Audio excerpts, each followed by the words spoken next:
was a soggy day today, all the way from Pictured Rocks down to Sleeping Bear Dunes. Rained about all the day. Yeah, it's even raining right now if you could hear it. We're staying in the DH Day Campground. We're snug here in our truck camper. We have dinner simmering.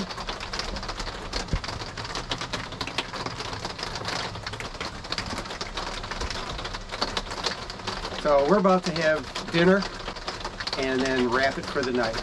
So hopefully we'll have a better day tomorrow, get some sun, hopefully get some videos of the dunes themselves. See you then. Good night. It's day number 5 on our trip, and the weather's looking a whole lot better than it did all day yesterday.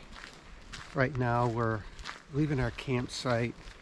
We're going to take a walk over to the dunes.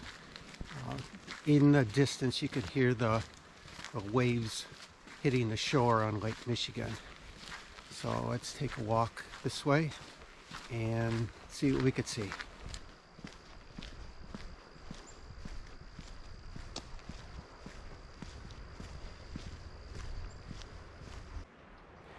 So Sleeping Bear Dunes started out as a state park in 1919, and it was originally called DH Day State Park.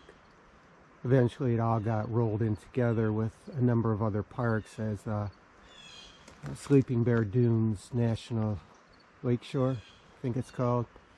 And there is another campground that is south of here, Platte River, and this campsite that we're at is rustic, no showers, but if you want to drive to the other campsite, you can get showers down there.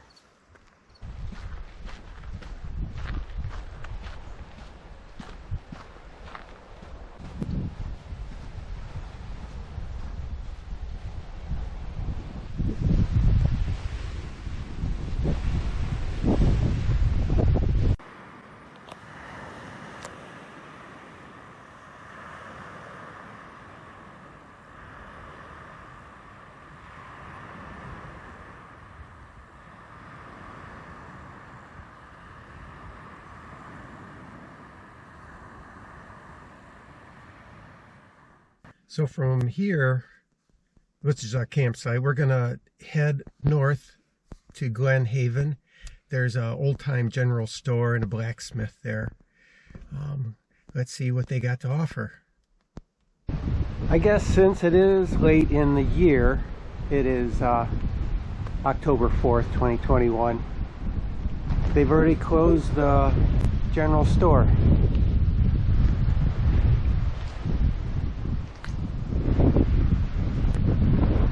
This is the Sleeping Bear Inn, and in the mid-20s, DH Day added rooms, bathrooms, fireplaces.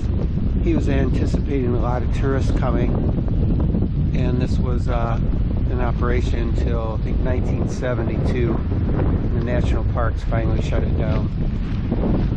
There are plans on refurbishing this. Not sure if they're going to turn it into a restaurant or bed and breakfast, but things are going to happen this year or the coming year to reopen this. Here's one of the businesses that were in operation back in the early part of the 1900s, and the cannery ran from the mid-20s to the mid-40s. They brought in cherries, raspberries, peaches, and apples from local orchards. They canned them up and shipped them through the port here.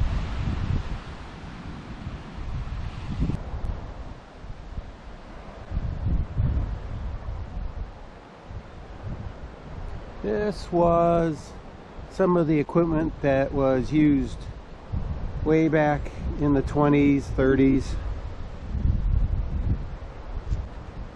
And there's a blacksmith shop down here too, which is locked up. Further down the road from Glen Haven is a maritime museum, and doesn't look like it is open today. So this site was operated as a U.S. Coast Guard station from 1902 to 1942.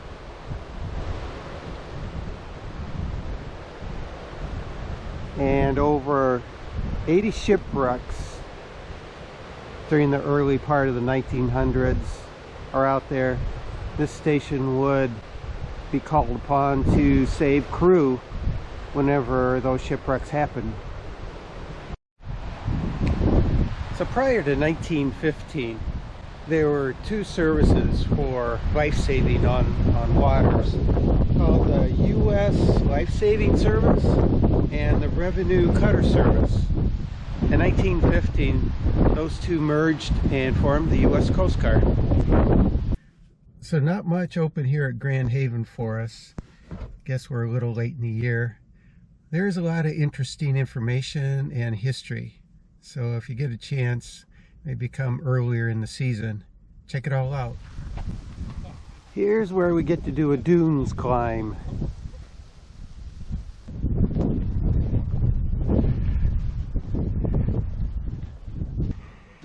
Just when you think you're about to the top, there's another climb to go. Almost there. I hope. Nope. Fall summit again.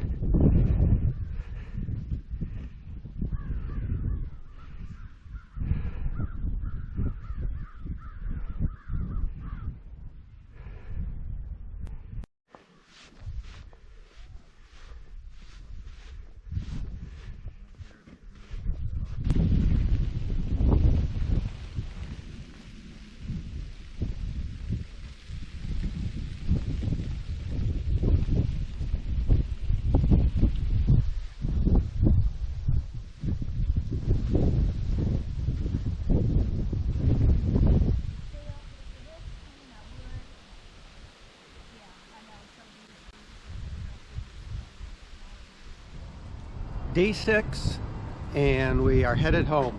Last night we stayed in Saugatuck, Michigan, ate at Saugatuck Brewing Company. It's good. I'd suggest if you're in the area, stop by. There's another place there, Mitten Brewery, that's also good. But right now, I'm at a place that I just thoroughly enjoy. I want to give a shout out to this brewery. Not only do they have excellent food, but their beer is 5-star. Dark Horse Brewing Company, Marshall, Michigan. If you are ever in the area, I'm gonna say this is the place to stop if you like good beer. So from the Dark Horse, it's on our way home. Just want to say that if you ever get a chance, just remember, get out and wander. See ya.